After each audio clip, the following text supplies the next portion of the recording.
عزتمند الله جل شانه مو تاسو یو ډیر مبارک مجلس کې راجمع کړي یو. دا د ختمونو مجلس دی، د شپږو ماشومانو د قرآن پاک د ناظري ختمونه دي. نو دا راجمع کېدل زمونږ استاسو پس مقصد باندې دي. اول خو چې هغه مقصد مو تاسو ټولو ته معلوم وي، زمونږ استاسو دې ځای ته راجمع کېدل یو په دې مقصد باندې دي چې د دې بچو حوصله افزایي وشي، حوصله د دې مضبوطه شي، دې خوشحاله شي. نو د دې بچو د حوصله افزایي اثر بدای، برکت بدای، چې دا بچی به ان شاء الله مستقبل کې حافظان جوړ شي، عالمان به جوړ شي. او زمونږ استادو د دې راجمع کېدو او د دې حوصله افزایي به ان شاء الله په هغه کې پوره حصہ. دویم مقصد زمونږ استادو د دې راجمع کېدو دا دی چې دې ختم قرآن په مجلس کې دعاګانې الله پاک قبلې. حضرت انس رضی الله تعالی عنہ ارشاد فرمایي، وای موږ نشي بکله یو کس صحابي قرآن پاک به ختمو، نو د قرآن پاک د ختم په موقع کې به موږ خپل خپلوان، گاونډیان، رشتہ داران د خلک را جمع کړو او د هغې په وړاندې به موږ د اخیری سورتونه تلاوت کړو. د دې لپاره به راجمع کېدو چې موږ د نبی علیه الصلاة والسلام نه دا ارشاد اورېدلی و، عند کل ختمة دعوة مستجابه، چې د ختم قرآن په موقع باندې الله پاک دعاګانې قبلې. نو موږ او تاسو هم د مجلس ته راجمع شوي یو چې الله پاک زموږ او تاسو د زړونو مرادونه، حاجتونه پوره کی. هر مسلمان الله پاک ته جړه پریاد کوي، زاری کوي او خپل حاجتونه د الله پاک نه غواړي. او هر څوک الله جل شانه ته محتاج دي، ضرورتمند دي. د هر کس کومنګ او تاسو ته هغه په خوشحالۍ کې ښکاري او که په غم کې، خو د هر مسلمان، د هر انسان ګڼې پریشانۍ او حاجتونه شته چې په هغې کې هغه الله جل شانه ته زاری کوي او هغه دا غواړي چې زما دا حاجت پوره شي. هغې دپاره مختلفو اوقاتو کې مسلمانان دعاګانې کوي، د فرض منځونو نه بعد هم کوي، تلاوت نه بعد هم کوي. او زمونږ استاسو عام یو دستور روان دی چې کله چاته څه مشکل را پیښ شي، څه حادثه راشي، نو قاري صاحب ته ووایو ختم وکړئ. موږ له د دې ختم مطلب دی چې دعاګانې دا بچي وکړي او زمونږ دا حاجت پوره شي او زمونږ دا مصیبت لرې شي. نو دا د دعاګانو د قبولیت مجلس دی. دریم مقصد زمونږ استاسو د دې راجمع کېدو دا دی، کوم چې زمونږ استاسو دپاره د علماء کرامو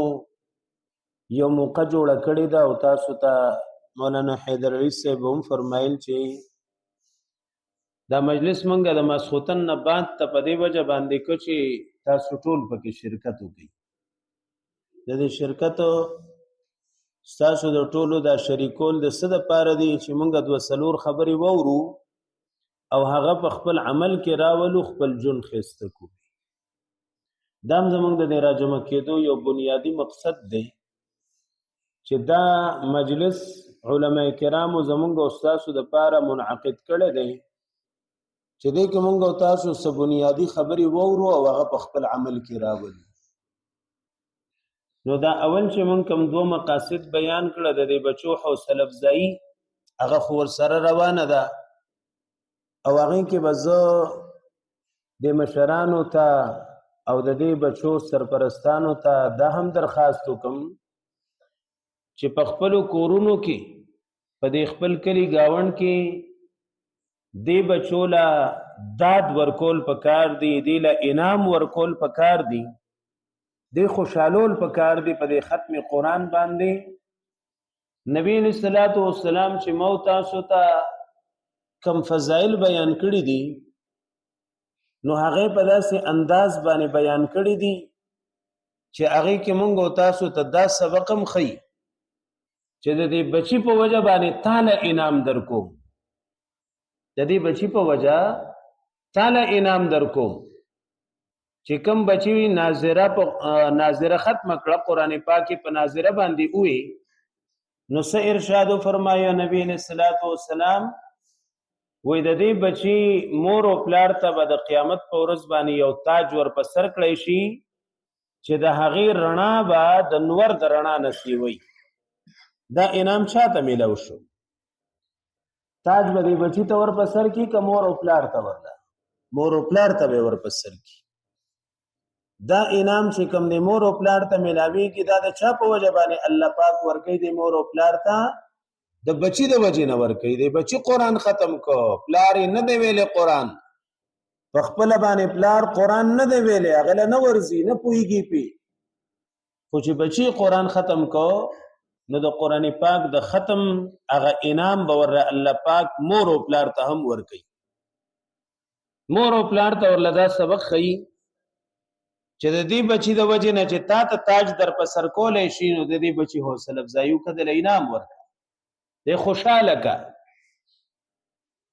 نو بیا هغه مور او پلار خوش قسمت دي چې هغه د ختم قرآن په دې موقع باندې خپل بچي داسې خوشاله کی دومره داد ورلور کی دومره ډاډګرنه ورلور کی چې دا بچي د خپل ځان د پاره د ترقې نور لارې سوچ کوي بیا د حفظ ته په خوشاله کینی زګه دې بچی ته دا خبره معلومه ده چې دا اوس زما د ختم د پاره کم خلق راجم دي د کلی گاون بیا چې کله زما د حفظ ختمي بیا به دومره لګه مجمنی بیا به ډیر زیات خلک او بیا چې کله ز عالم جوړېږم او زما کله دستاربندي وي د فراغت نو هغه به بیا د دینم ډیر زیات لوی مجمعي ډیر زیات خلک براجمي پاغي کې او یو ډیر لوی خوشحالي وي نو دا به بچی ته د نن نخکاری او دا هم د دې بچو په حوصله افزایی کې شامل دي چې مونږ تاسو داسې قسمه مجلسونو کې ډیر ځله حاضری کوو ختمونو لزو یو زیتا بل زیتا لویو مدرسو ته زو د ورځې دي داسې د ختمونو یو ځای بل ځای کې پروګرامونه راځي نو دا خپل بچی د ځان سره بوتلل چې دی هلته وویني دی چې کله هغه خوشحالی ویني او په هغې کې دی شریکیږي مثال په طور باندې یو کال بعد انشاءالله قاری صاحب فراغت کیږي او د دې د دستاربندۍ پروګرام دپاره دا بچی کم چې د دې شاګردان دي او د دې سره دا 12-14 بچی حفظ کوي لګیا دي دا بچی چې کله د خپل قاری صاحب په دستاربندۍ کې شامل شي او هغه خوشحالي وویني نو یو طرف ته خو به قاری صاحب هم ډېر زیات خوشحاله شي چې ټول شاګردان ورله تاسو په دستاربندۍ کې شریک کوي او بل طرف ته به دا بچی هم یو میدان وویني چې څنګه زمونږه مولوي صاحب چې کوم دی نو هغې علم حاصل کو نو د دې په نقش قدم باندې به انشاءالله مونږ هم چلی نو دوی به د هغې نه یو عبرت والي یو سبق به والي او د دې حوصله به مضبوطه شي نو دغه شان به هر مور و پلار د دې خپلو بچو دپاره بهترین سوچ کوي انشاءالله بهترین سوچ به د خپلو بچو دپاره کوي چې په څه طریقه باندې زه د دې حوصله افزایي وکړم او دا وخت چې موږ کوم راجمه یو د خپل سبق حاصلولو دپاره نو هغې کې هم د دې موقع مناسبت سره د ټولو نه بنیادی سیز هغه د دې بچو تربیت دی چې د دې بچو صحیح تربیت وشي ځکه که یو بچی ته نن موږ خوشحالي ورکړه او الله پاک ورته ورکړه چې قرآن پاک په ناظره باندې ختم کو او یا دا بچی بیا مزید ترقی وکړه او حافظ قرآن جوړ شو او د حافظ قرآن جوړېدو نه بعد هم د دې بچی صحیح تربیت نو شوه نو بیا به لږ وخت بعد تاسو وینئ چې دغه بچی به بیا مصلی ته د مخکې کېدو قابل نه حافظ قرآن وي خو مصلی ته به نشي مخکې کېدی ټوپۍ به په سر نی مبارکه ګیره به په مخ باندې نی او دی به بیا د امام جوړېدو حقدار نی او خدا نخواسته که په غلطو مجلسونو کې د ناستې پاستې نه خپل مور او پلار او خپلو مشرانو رونو ترونو دا بچی منع نه که او په نشو تماشو کې اخته شو نو دې بچی ته به د تربیت ټولې لارې بندي شي د تربیت چې کومې لارې دي هغه به درته ټولې بندي شي تر دې پورې چې هغه عظیم مهنت کم چې عالمگیر مهنت دی د دعوت او د تبلیغ مهنت چې په هغه کې هر څومره کمزور انسان ولګي نو هغه تهجد گزارم جوړ شي د سنت او اهتمام کوونکې هم جوړ شي مزګزاره جوړ شي نفلی روزې نیونکې جوړ شي خوش اخلاق هم جوړ شي معاملات هم خپل ډیر حد پورې صفا کی او ډیر ښه صفات پکې پیدا شي او د ټولو نه لویه خبره به زه دا عرض کما چې اکثریت به د دغه خلکو بچی عالمان حافظان وویني نو دا ټول خواږه چې پکې الله پاک یخي دي دغه نشو تماشو والا بچی د دې کار نه محروم شو دا لار ورته بند شو په دې وجه باندې عزتمندو مو تاسو ذمہ داری دا جوړیږي چې د دې بچو صحیح تربیت او د هغه صحیح تربیت د پاره په دې بچو باندې مونږ او تاسو هغه خپل د پلار د حیثیت د نیکه د حیثیت د خپل تر د حیثیت چې کوم د شفقت لاس دی هغه د دې سر نه اوچت نکو د شفقت لاس دا مطلب نه دی چې د بچو ته لخته ونیوي د شفقت د لاس دا مطلب نه دی چې د بچو ته کنځل وکړي د شفقت لاس دا نه دی چې د جمعات نه وباسي او په دنیوي کار کې چرته ولګي دا د شفقت لاس نه دی د شفقت او د تربیت لاس دا دی چې دا بچي ستانه په هغه مجلس کې کیننی او هغه شیشې ته اونګوري او په هغه غندونو کې اخته نشي چې د کوم په وجه باندې د مستقبل ټول برباديږي که هغه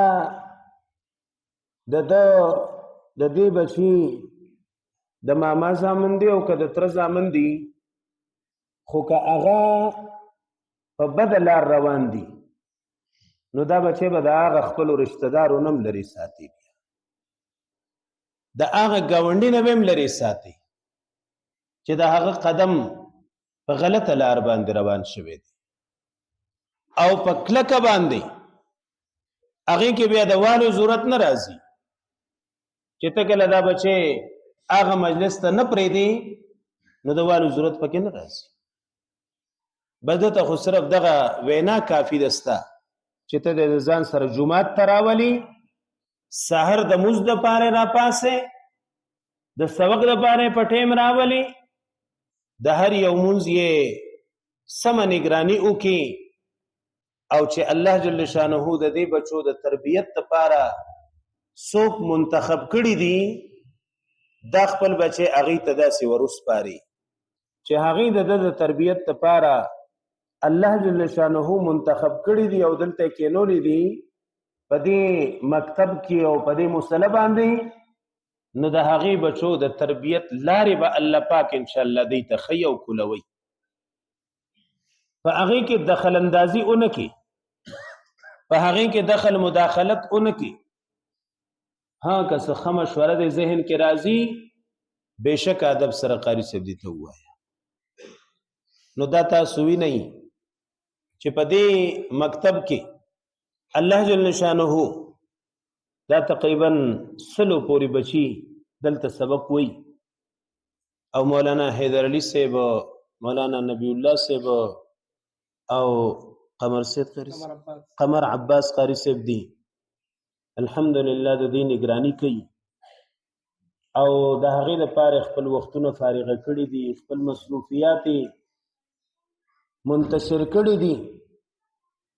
او ځان یې د بچو ته وقف کړی دی او د دې د تربیت لپاره سلام مشوره کوي سوچ کوي او پابندي کوي اهتمام کوي الله جل شانه دې ته مزید ترقی نصیب کړي او الله جل شانه دې د دې په علم کې په استعدادونو کې برکتونه نصیب کړي دعاګانې هم دې ته پکاري چې الله جل شانه د دې غنو بچو یو کس د خپل 2 بچو د تربیت لپاره پریشان دی دلته په مسجد کې د 100 بچو تربیت لپاره ناس دي او الحمدلله خ کامیاب پکې روان دي الله پاک دې مزید ترقی نصیب کړي نو دې ته دعاګانې پکاري نارینا زنانا مشران ځوانان د دې حوصله افزایی بم کوي د دې سره به کینی د دې سره به خپل تعلق ساتي نو الله جل شانه به ان شاء الله د محلې ته د مکتب ته مزید ترقی ورکړي نو دا عزتمند زموږ استادو لپاره یو موقعه چې موږ تاسو د داسې مجالسونو فائدہ واخلو او د هغې لپاره خپل ځان اول هدف جوړ کو چې موږ تاسو په کومو ګناهونو کې اخته یو که څوک په سود کې اخته دی په رشوت کې اخته دی په بد نظرۍ ګناه کې مبتلا دی او دغه شان د جبې حفاظت نه کیږي غیبت پې کوي کنزل پې کوي چغلي پې کوي بدې ردې پې وایي چې دا د الله پاک د رحمت نه د رحمت د نظر نه د غورځېدو لارې دي بیا وی که تاسو یو بل ته بدې ردې ویل اختیار کوي نو د الله پاک د رحمت د نظر نه به وغورځېږي نو که داسې ګناه ده په انسان کې چې حسد دی پکې د بل مسلمان سره حسد دی د بل مسلمان خوشحالي ته نه برداشت کیږي دا په زړه کې یو بیماری پرته ده کینه ساتي د بل مسلمان سره په زړه کې ورته خیره ساتي دا یو غټه ګناه ده چغلی کوي دا یو غټه ګناه ده او صفا معاملات نه ساتي د خلکو سره بد اخلاقی ته نه کیږي د مشرانو ادب ته نه کیږي کشرانو باندې شفقت نه کوي داسې قسمه ګناهونو کې یو انسان اخته دی نو هغه اول نمبر کې د خپل ځان د پاره د اصلاح سوچو او د اصلاح د پاره الله پاک موتاسو ته لنډ لار چې کوم را کړی دا نو هغه د خسته مونږ ده ان الصلاه تنهى عن الفحشاء والمنکر مونږ چې کوم دی نو دا د بے حیاي نه او د ناروا کارونو نه انسان منع کوي نبی علیہ السلام ته عرض وکړ یا رسول الله دا کس منظم کوي غلام کوي نبی علیہ السلام فرمایل د منځ به دا کس ډیر زر د غلا نه منع کی د غلا نه د منع کېدو د پاره مو سبب دی نو خپل موږ جوړ کو امنګ تاسو چې کوم موږ کو دا غي الفاظ صحیح کو دا غي مسائل زده کو رمضان مبارک را روان دی پدې کې علماء سره کینو وخت ورکو فارغه کو منځ ورته وورو الفاظ ټیک کو قرآن تلاوت زده کو، قرآن ووایو. رمضان مبارک کې د تراو ختمونه کیږي، په هغې کې په شوق باندې شریک شو او په خپله باندې چې چا قرآن ویلی دی چې ډېر ډېر ختمونه پکې وکي او د مخکې نه شروع کي. بعضې خلک وایي رمضان په اولنۍ روژه باندې به ختم شروع کومه، نو هغه ته نه بیا نیمګړی پاتې شي. که یوه سپاره تلاوت روزانه کوي، روژې او کم ډېر شوې نو هم ترې نه نیمګړی پاتې شو، که یو ورځ پکې مصروفه لاړه نو بیا هم ترې نه ختم نیمګړی پاتې شي. او بعضې خلک بیا قرآن راخلیم نه، ټول کال چې کوم دی نو هغه قرآن له ګوتې ورنه وړي. دا هم یو د محرومتیا سبب دی چې چاته الله جل شانه د قرآن پاک د تلاوت مقور کړې ده. روزانه د هغې دپاره وخت فارغه کو. دا قرآن پاک تلاوت سره په رمضان مبارک کې نه دی، دا روزانه کول پکار دي. سورت یاسین روزانه، سورت واقعه روزانه، تبارک الذی روزانه، دا تلاوت منګه وکړو، روزانه تلاوت کوو. که ډېر تلاوت نشو کولی، کم از کم سپاره په 4 ورځو کې ختم کو. یو پاو تلاوت بنده کوي نو په 4 میاشتو کې به ختم کوي، او دا هغه ډېره کمزوري درجه ده. اکه روزانه یو سپاره تلاوت کوي په میاشت کې به ختم کیږي. نو چې دغه شان موږ او تاسو د ذکر اذکار روزانه اهتمام وکړو. صلات تسبیح چې کوم مز دی، اوږد مز، ډېر خلک په رمضان کې اهتمام کوي. د دې که روزانه نه کیږي نو په هفته کې یو ځل کول پکار دی. او بهترین وخت چې کوم د دې بیان شوی دی د جمعې په ورځ باندې چې د ماسپښین دا ټیم داخل شي او مز لا نه دی شروع شوی، د اذان وخت وشو، که اذان شوی دی که نه دی شوی دی، هغه بهترین وخت دی د صلات تسبیح. مز طریقه زده کو د کتاب نه، د عالم نه، او هغه طریقه باندې مز شروع کو، نفلونه شروع کو، د تهجد اهتمام دا موږ تاسو شروع کو. روزانه پابندۍ سره تهجد چې هغه وخت کې د دعاګانو د قبولیت اعلان کیږي. دغه شان سحر د نور ختونه بعد د اشراق اهتمام، د صلات الحاجت اهتمام، د ماښام د مزنباد اوابین 6 رکعاته نفل دی، د دې اهتمام، او د الله پاک په لار کې وضو، تبلیغ کې وخت ولګو. انو دا ټول صفات الله پاک په انسان کې ډېر په اسانه باندې پیدا کی چې د وخت فارغه کړی په مسجد کې، او د دنیا د کارونو نه خپل ځان جدا کی، موبایل هم بند کی، او د دنیا د کارونو نه خپل ځان فارغه کی، او د الله پاک په لار کې وځي. نو دغه نقل و حرکت په انسان کې ډېر ښه صفات پیدا کوي، او د آخرت غم او درد او فکر هم انسان ته ولګي. او دغه شان زیات وختونه چې انسان ولګي د الله پاک په لار کې، د نورو دپاره د هدایت ذریعه جوړ شي. د دې به انشاءالله موږ تاسو ټول اهتمام کوو که نه جي. الله پاک د موږ تاسو ټولو ته د عمل توفیق را نصیب کړي.